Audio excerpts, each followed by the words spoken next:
the signs of Judgment Day, and that is the wars or the fighting or the Armageddon or the great battle that will take place. And the Prophet predicted you will have days of haraj. They said, what is haraj? He said, bloodshed. So there are predictions of lots of wars. Ibn Mas'ud was in Kufa, and one of these tabi'in, his name is Usayd ibn Jabir, he said, one day it was very cloudy and a dark storm, a dust storm came in the daytime, blocked the sun, and it seemed very terrifying. So a man came shouting to the masjid, "Oh Ibn Mas'ud, the day of judgment is coming." Looking at what is happening, he became terrified. He's running to Ibn Mas'ud saying, look, this is Qiyamah coming. Ibn Mas'ud then stood up amongst the people. The people are looking to him for comfort, for wisdom. The people are terrified. They're gathered in the masjid. Ibn Mas'ud stood up and he said, the Qiyamah is not going to come until you see these signs. And these signs haven't come, so this cannot be the Qiyamah. Number one, he said, people will not be able to divide their inheritance. This means massacres and death will be so profound that a person will have no family left. And people will not be happy over ghanima, war booty. Once again, means there's no family. Then he pointed towards Ash-Sham, Syria. He is in Iraq. He points towards the land that is known as Sham. And he said, and an enemy will gather forces against the Muslims, and the Muslims will gather forces against them. A man in the audience said, do you mean Ar-Rum, the Romans? He said, yes. Now the Romans refers to European civilization, the Christian empires. So the term Rome, can de facto apply to the majority civilization, the superpowers of our times. So, and by the way, this is interesting because again, these are predictions that we are now seeing taking place. So Ibn Mas'ud said, yes, I mean the Romans. And at that time there will be a severe fighting, a fierce fighting.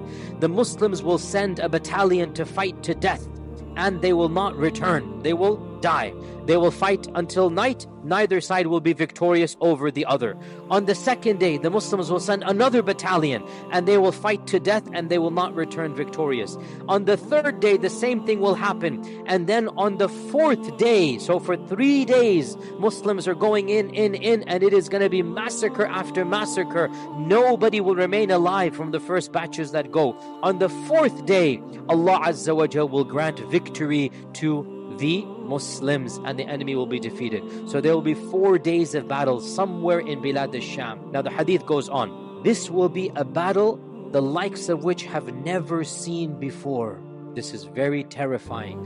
In human history, no battle has taken place that is more terrifying and more severe than that battle that will take place towards the end of times.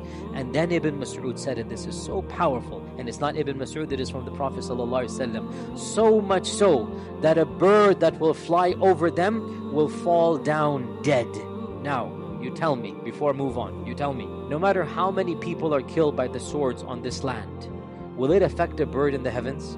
What will affect a bird in the heavens? Not swords. Get the point. Not swords. Something's going to happen that a bird in the heavens will be flying over. It will come down dead.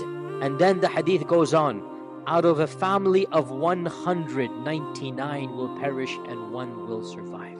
The attrition rate in this war, 99%. Allahu musta'an. What war in human history has had 99% death? None. I don't know of any. While they are doing this, and they are finishing the battle, collecting the ghanima, recovering, they will hear there's a bigger calamity than this war. What could be a bigger calamity? Somebody will shout out, the Dajjal has come where your families have been left behind. So in that state, tired, bruised, bleeding, but their families are being attacked. Whoever is remaining in the land that they left behind, Bilad al-Sham, wherever there is, they will run, they will rush back to that land, and they will discover that it is a lie. It is not true.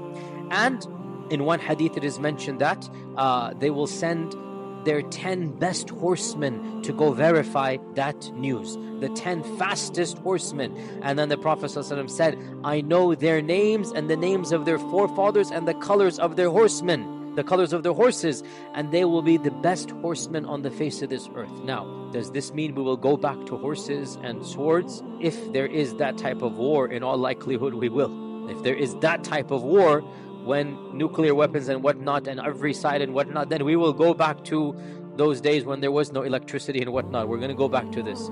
Or is it possible that when the Prophet is saying horse, he means a vehicle? This is also possible. It's not too much of a stretch, and Allah knows best. So, does this hadith mention the Mahdi? Yes or no?